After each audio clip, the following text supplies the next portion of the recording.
You are such a genuine gem. Thank you for clicking on my video. I'm Brooke McKenna, but today's case is a survived story of Lisa McVey who escaped. Now, this is a case that started as a survival story and then added 10 more victims and 2 other survivors. I will tell you now, I research a lot of true crime, and this case put me in tears more than once. However, this is a story that deserves to be told, so that's exactly what I'm going to do. By the way, I post so much content like this. It is my absolute passion to tell these stories, and I mean no harm or disrespect when I do so. So if it's something you'd like to support me in doing, all you have to do is make sure you are subscribed with the post notification bell on, giving this video a thumbs up, and leaving a nice comment down below. Now let's get back to the story.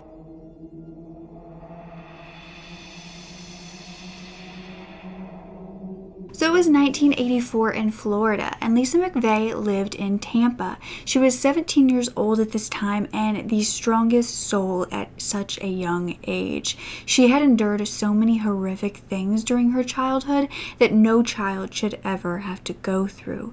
You see, by the time Lisa was 2 years old, the abuse against her began.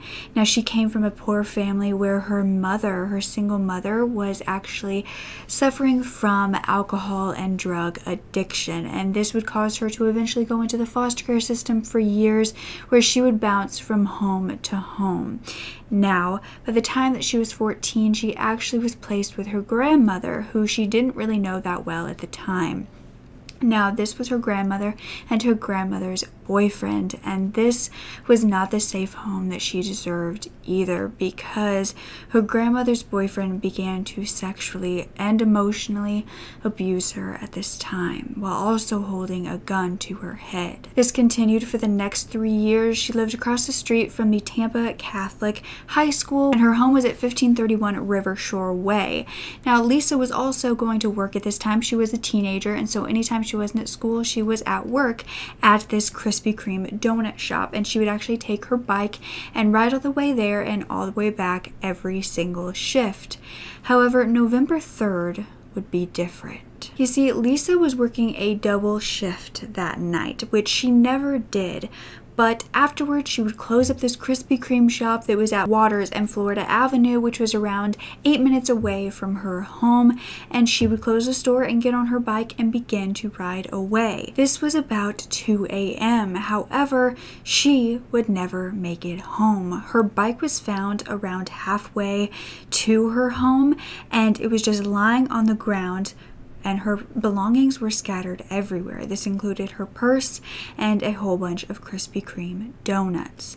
Now, the owner was quickly identified as Lisa Rhodes. Now, I had just said that her name was Lisa McVey. However, this 17-year-old was being identified as Lisa Rhodes. This was because her grandmother's boyfriend's last name was Rhodes, and they had told her that that is what she was going to be going by. She had to call him dad in public, and it was just the name that she was supposed to identify with at this time.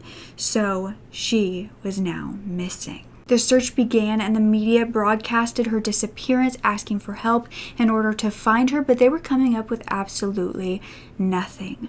For 2 days, they had no idea what Lisa was enduring. But on that November 5th, 2 days later, it was about 4 a.m., and she would walk right back into her grandmother's home like nothing had happened. However, that was anything but the truth. But she began to tell them that she had been kidnapped. However, instead of taking her seriously, her grandmother's boyfriend began to beat her repeatedly for hours. Eventually, her grandmother finally said, "We need to call the police and tell them what she's saying." And that is when she was taken into custody at the police department, and they talked to her. When she was brought in, she began to tell police the entire story, and what she would say would shock everyone, even the investigators. She started all the way back at her shift at Krispy Kreme, and she said that her boss had offered her to work this double shift, which she never did. However, she wanted to this night because she was putting off something that she had planned to do after her shift. And she called her grandmother, and her grandmother said she could work this double shift, but she was not just doing this to make more money. She didn't want to go home. That was because Lisa had decided to do something as soon as she walked back in those doors that she could never undo. So she was making sure that she really was going to go through with it first. This was that Lisa was going to end her life as soon as she got home that night. She had already wrote a suicide note and had planned for November 3rd to be the day she took her life. She no longer wanted to suffer. She did not want to go through this abuse anymore, and she didn't see a reason to live. So as she rode her bike home after her double shift at 2 a.m., she knew what she was headed to do. However, instead, she had been kidnapped. She said that she had been at peace for the first time in a long time while riding her bike home. She felt free, no more agony, no more abuse, and she even was offered a ride by her coworker, but she turned it down because she wanted to have that time to just ride her bike. Now, that is when she drove past a church that she noticed there was a car parked in the parking lot of. She said she remembered that it was a bit odd that this car was there in the middle of the night. I mean, it was pitch dark outside. It was 2 a.m., but she remembered what this car looked like because she was so curious as to why it was still there. She said it was a maroon car and the rear tire of the driver's side was reversed. It was different than the rest of the tires. As she drove past, she looked back just to kind of get another glance at this strange car when she was knocked off her bike from behind. At this point, a gun was put to her left temple and she heard the gun click. This was something that didn't terrify her as much as it should have, because this is something she had endured for many, many years prior to this. Because this is exactly what her grandmother's boyfriend did to her every time he sexually assaulted her. He put a gun to her temple. So she still screamed because this was so sudden and scared her, but this attacker would start cussing and screaming back at her, telling her to shut up, before dragging her into his car. She was pleading to God that whatever happened, just don't let him kill her.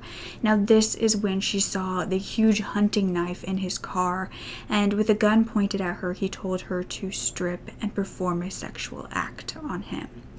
She screamed, and he screamed back, saying that if she showed him a good time, he wouldn't kill her. So that is when Lisa did everything that she was told. Lisa then explained that he pulled her hair back and then tied her up with bed sheets and also blindfolded her. And at this point, she got angry because she realized that no one deserves to take someone's life. That was God's plan, not a human being. So this is when her survival mode really turned on, and she decided she was going to do whatever it took to survive. What this captor didn't realize was that the little girl he took was a survivor. She knew how to live when things were going horribly wrong, when horrific things were being done to her, because she had gone through it her entire life. She knew exactly what to do next. And that is when she said that the blindfold was placed on her, but she had done something so she could still see through the blindfold. And this was that she decided to basically clench up her entire face to make it a little bigger while he put the blindfold on her. And then when she relaxed her face, the blindfold was loose. She thought about it like when you tie a string around your wrist. When you loosen your wrist, the string's gonna come right off. So she did that same thing with the blindfold, and suddenly she could see without the abductor knowing that she could do so.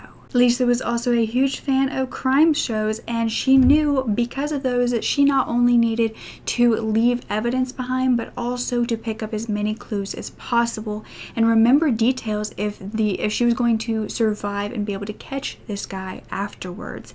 And so that is exactly what she did. She began to look around, and that is when she told investigators even more than they could have possibly hoped for. And that was that as the kidnapper began to drive away, they headed north on Rome Street, right on Sly Street, and headed to the interstate. This is when Lisa said that the car sounded like it needed a tune-up because it was knocking, and inside there was a green light kind of on the dashboard, and there was also a leather steering wheel and the word Magnum. She associated this with the show Magnum PI that was on at the time, so she would remember it. Lisa also looked down, and that is when she saw a thick red carpet that was beneath her feet. It wasn't the normal car carpet, it was like someone had placed it there. Lisa also said that she had left something behind in that car for investigators to later find if she was never found. That was a tampon that Lisa had on her because it was her time of the month. So she decided to leave that in the car to be traced back to her. Now, Lisa also at this point felt the car getting off the interstate and driving around 15 minutes until it came to a stop. At this point, she could see a little bit of her surroundings and saw woods in front of her, and she immediately thought this was it. This was when he was going to kill her. This is when she was ordered to get dressed and get out of the car. This confused her that she was being told to get dressed, but she did so, and she got out and started walking towards the woods where she thought she was supposed to go. That is when her captor said, "No, you're going the wrong way," and grabbed her and pulled her in the other direction. They then went to a building and then to a door. And as he opened the door, the smell of paint enveloped her, and she immediately smelled a very clean area. And that is when she would walk into his apartment. Now, she had also been able to find something out about her captor, because when he went to open the door, she saw that he was Caucasian. She also saw that he was left-handed.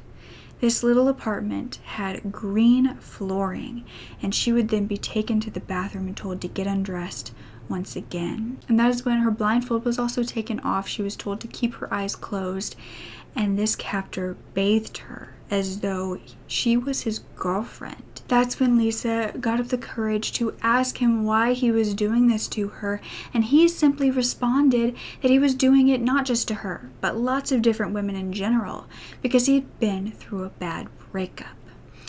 At this point, Lisa also knew something else about him, because she saw dark hair on the shower walls. After hearing his true motive, Lisa knew that this was important and was going to be a way that she could survive. But for the next 26 hours, she would be raped. The next night, Lisa was given a meal, and they sat in front of the TV together to eat. And at this point, she couldn't eat because she feared that the food was poisoned. But they both sat in the living room to watch this TV, and the news came on. This is when the broadcast showed up about the 17-year-old missing girl, Lisa Rhodes. For the first time since she had been abducted, Lisa began to cry because she realized that this was real. It wasn't just a dream. She had been abducted. While Lisa couldn't stop crying, her captor then pointed a gun at her head and told her to shut up while screaming, and Lisa decided that she was going to pull herself together, and she was going to do everything she could to stop herself from crying and to get out of there. At that point, she told her captor that she needed to go to the bathroom and she couldn't do it if he was watching her. So she shut the door and she began to put her fingerprints on everything. On the walls, on the tub, on the toilet, on the mirror, everything she could. She wanted investigators to know that she had been there. That's when she would be raped again, and while her captor slept next to her, Lisa didn't move because she wasn't sure if he was just pretending, if he was really asleep. But then at around 4 a.m. that morning, her captor woke up and began to pace back and forth, asking her what he was going to do with her. And Lisa thought quickly as her captor was raging and going out of control, and she said that she would be his girlfriend. She said that she knew that he was doing all of this to get back at an ex-girlfriend that he didn't like, and she used reverse psychology on him to get him to calm down. This actually worked, and Lisa began to tell him that they didn't have to tell anyone how they met. It was unfortunate how they met, but they could go on as boyfriend and girlfriend, and she would take care of him. Unfortunately, this captor told her that he couldn't keep her. Lisa was talking to him gently like a 4-year-old, and this captor was mumbling to himself, getting angry, and then she tried telling him that she had a sick father and that she was the only one that could take care of him. And Lisa was devastated as this man ordered her to get dressed and get back into the car. She feared that this was it. He was going to kill her. But then he asked her where she lived. However, because Lisa could see a little bit outside of her blindfold, she knew as the car stopped that they were not in her neighborhood. In fact, they stopped at a gas station and a bank. And she could see her captor get out and get some money from the ATM. He was wearing a white t-shirt and blue jeans at this time, and she could see his dark hair. Now, she stayed still because she believed that this was possibly a test to see if she would run, so she didn't. And they began driving again. That is when Lisa realized that she recognized places that were coming up, and so she knew they were close to her neighborhood. But when they got to the intersection that Lisa had told him to drop her off at, he sped past it. He began screaming at her, saying that she lied to him and he didn't know what he was going to do with her. And Lisa finally calmly asked him where they were and then told him directions on how to get back to that intersection. And somehow, in some sort of miracle, her captor took her back there and then hugged her, told her he was sorry for what he had put her through, went around, opened the door, and let her out of the car. She stayed on this curb, and the man told her to wait 5 minutes, and he would let her live. The man drove off, and she stood there, terrified, not knowing if this was really happening, if she had really survived. She pulled her blindfold down and saw a beautiful oak tree in front of her, and that's when she realized that she was going to be okay. She said that she knew that her life was going to change for good because she saw those branches of life that were so beautiful, and they showed that she was going to have a new life. At this point, she began to panic because she realized this man could come back for her at any point because he knew exactly where she was.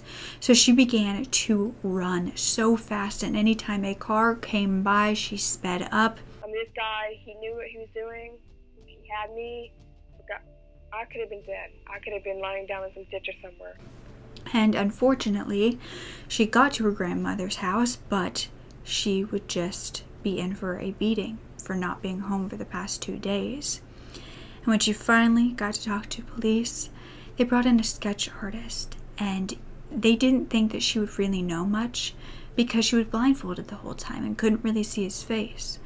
But she knew far more than anyone could have expected. Lisa remembered everything, and just because she couldn't see with her eyes didn't mean she couldn't use her other senses. In fact, this captor had her put her hands on his face at one point, and she had felt everything about him. She had said that he had pockmarked skin, a small mustache, and small ears, and had just had a haircut. He was also stout, but a not overweight, but big guy. Investigators could not believe how much she remembered, and they also took her clothing that she was wearing to be tested, and they began to search for this maroon or red Dodge Magnum that Lisa had described. But they weren't just looking for Lisa's captor, and this may confuse you, but they were looking for a serial killer. You see, after a few meetings with Lisa, she was at home when she heard a news broadcast talking about a girl's body being found. And something in her gut instincts told her that her captor had killed that girl and that she had survived a serial killer. Lisa immediately contacted the police and told them this, and everything began to fall into place because this is exactly what they were thinking as well. You see, investigators had been noticing a pattern of female victims in Tampa around this time, and this had started in March of that same year, so 6 months prior to Lisa's abduction. And this was when a 20-year-old named Artis Wick, who went by Ann and was a sex worker, went missing. This was after she was picked up for sex, and she was found March 27th in Hillsborough County, which is in Tampa, and she was strangled to death. This was thought to be the first victim. However, 2 months later, on May 4th, another 20-year-old was killed as well. Her name was Nguyen Tai Long, and she had just quit her job as an exotic dancer and was walking home when she disappeared as well. But she would be found sexually assaulted, strangled with a rope, and she was nude with her legs posed very widely apart. Both of their bodies had strange red fibers on them that were thought to be from carpet. The same month, another body was found. It was only 23 days later when Michelle Sims was found with a rope around her neck and several cuts on her throat. She was nude as well, and it appeared as though she'd put up a really good fight. But she had blood-covered clothing that were hanging from a nearby tree. Michelle was also a sex worker, and she had gone missing after being taken to Lover's Lane.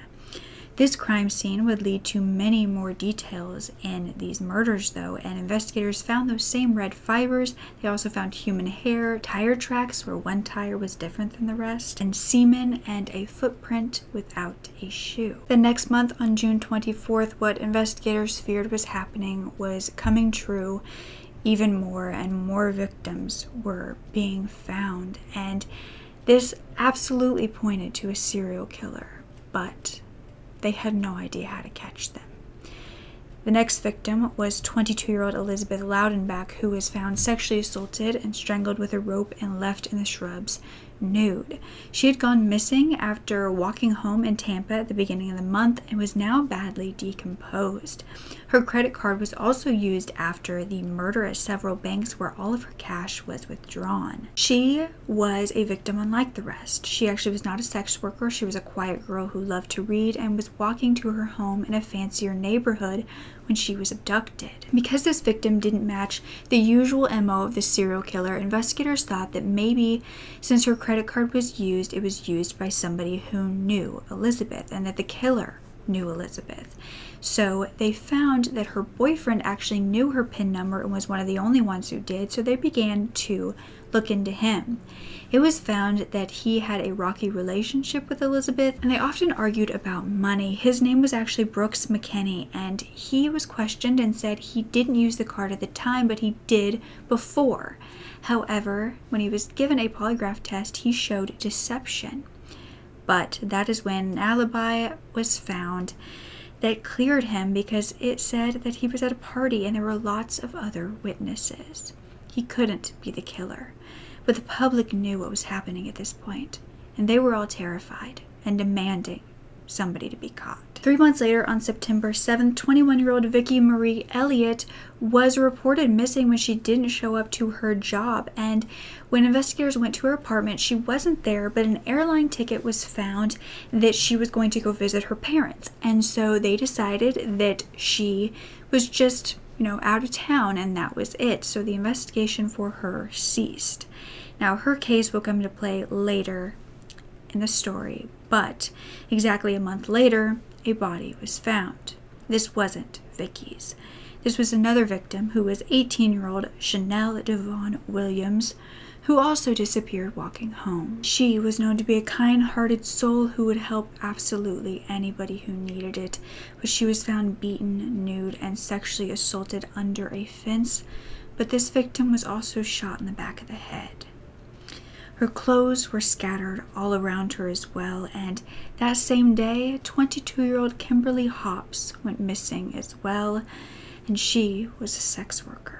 It didn't slow down there either. 7 days later, the body of Karen Beth Drensfriend was found nude, bound, and sexually assaulted, and she was strangled and left under a tree. 7 days after that, Kimberly Hopps, that we talked about before, who had gone missing, was finally found. Just 3 days after that is when Lisa McVey was abducted, and while she survived, another body was found 3 days after that. This was Virginia Johnson, an 18-year-old who was found dismembered.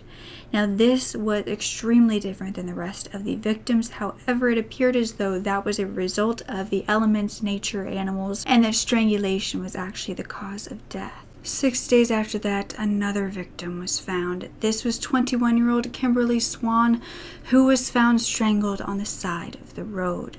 9 women were now dead, and 1 woman had survived. And they were beginning to believe, not beginning, they knew that this was all being done by one person. The red fibers they had found on most of the victims were also found on Lisa's clothing that had been tested. But you see, Lisa McVey wasn't the only one who had survived. However, they didn't know that just yet. The FBI had profiled this killer to be a Caucasian man in his mid-20s with a macho personality that needs his ego to be stroked. He was probably divorced, drove a flashy car that drove a lot at night, and found difficulty holding a job. He was likely to carry weapons, and he was inclined to mentally and physically torture and taunt. He was also thought to randomly pick his victims. He was thought to be methodical and organized in his life and in his killings. Investigators were in contact with a lot of the sex workers in the area, and they were more than willing to talk to them because they knew that they were being targeted, and they were willing to help find who had done this to their coworkers, and so it didn't happen to them. They were identifying their own customers, yet none of these men that they were shown were checking out to be the killer. And at this point, they had the make and the model of this captor's car and the knowledge that he'd stopped at a local ATM. So they began to obtain records on who used the ATMs in the area that night. And that's when they came up with one name. It was Bobby Joe Long. They found that he also drove a Dodge Magnum. Now they just had to catch him. While they searched, they also looked into who Bobby was. They found that he was a 31-year-old man who had been an X-ray technician but was currently unemployed. Digging into his past, it appeared as though he suffered multiple head injuries as a child, and he had been born with an extra X chromosome, which is basically a syndrome called the Klinefelter syndrome, where males can actually have low testosterone, less body hair, they can have breast enlargement, and a lower sperm count. This is usually diagnosed as an adult, though. By the age of 2, Bobby's parents were divorced, and at 4 years old, Bobby almost drowned in the ocean. The next year, he would fall off a swing and was unconscious. This was thought to be his first head injury. There would be many, many more. He failed first grade when he was 6, and it was also that year that he was thrown off a bicycle into a parked car where he got a severe concussion. By 8 years old, he was hit by a car and knocked unconscious, and then on another occasion, ran in front of a car and nearly died. That's not where the injuries end, though. Around the same age, he also fell from a pony and landed on his head, and also fell from a fence and landed on his head as well. From all of this, he had a deformed jaw and teeth. He was bullied from all of this, and at 10 years old, he began verbally abusing his mother and skipping school, and by 13 years old, he had shot and killed the family dog. And he said he did this because he wanted to eat what the dog was having. At this age, he also had surgery to remove his extra breast tissue. By 17, he was stealing, and he was abusing his mother physically, and he was also accused of sexually assaulting a girl, but the case was dropped because she didn't have enough evidence. He ended up being expelled from school, but he went into the army, and then he married his childhood sweetheart named Cynthia. Afterwards, though, he got into a motorcycle accident where he got another serious blow to the head, and while in the hospital, the nurses actually noticed that his personality changed, and of course Cynthia did as well, and they said that he was also extremely sexually active. He had a high sex drive that was unusual for him at this time, and he masturbated about 5 to 6 times a day in the hospital. It was also found that his behavior got even worse, and in fact, during this period of his life after this happened, he had a whole different name than just Bobby Joe Long, and that was that he was the classified ad rapist. He would scour the ads and go into homes looking for appliances, and if a woman was home alone, he would rape them. He had 2 children with Cynthia at this time, who eventually did divorce him for abusing her. And then Bobby was convicted of rape in 1981, but he requested a new trial and the charges were dropped. At this time, no one knew that he was the classified ad rapist, and the charges were dropped on the one rape that he was accused of. Well, on the 2 rapes, if you count the one when he was 17. So by 1983, Bobby moved to Tampa, and a year later, the murders started. Hearing all of this, it was easy to believe that Bobby Joe Long was the serial killer. While on the lookout for his vehicle, an officer actually spotted him on the road and pulled him over, and they just simply told him that there had been a robbery and a car that looked like his was at the scene, so they asked if they could take his picture just to have on the records, and he agreed, and then they let him go. However, other officers were following him and surveying him to make sure he didn't do anything horrible. At this point, this photo was put into a lineup, and Lisa was brought in to pick out her captor. And even without seeing her captor, she knew exactly which one it was. She immediately picked out Bobby Joe Long. A search warrant was put into effect, and they searched Bobby's apartment. And lo and behold, Lisa's fingerprints were all over his bathroom. They also got the answer to another question that they had been searching for since the beginning. They had wanted to know what the red fibers were from, where this carpet was located, and they found that in Bobby's car. The next day, a woman who had been reported missing, that, her airline tickets were found in her apartment and they dismissed her case, would be found dead. She had been murdered. Vicki Marie Elliott was another victim, and this meant there was 10. This was enough to arrest him on November 16th, 1984, outside of a movie theater, and this was almost 2 weeks after Lisa had survived. She wasn't the only one. You see, after they believed that Bobby was responsible, 2 other survivors were found. Between the first and the second kill, a woman named Mary Hicks had been abducted at gunpoint in her vehicle, which was a Jaguar. She ended up crashing the car. She was driving and being forced to go somewhere, and she ended up crashing the car and running away from her abductor. She said that it was, in fact, Bobby. 3 months after Mary's abduction in her car, while the killing spree was happening that nobody knew that Bobby was associated with, he was actually sentenced for attempted abduction of Mary and given 3 years probation, as well as having to pay damages for the car.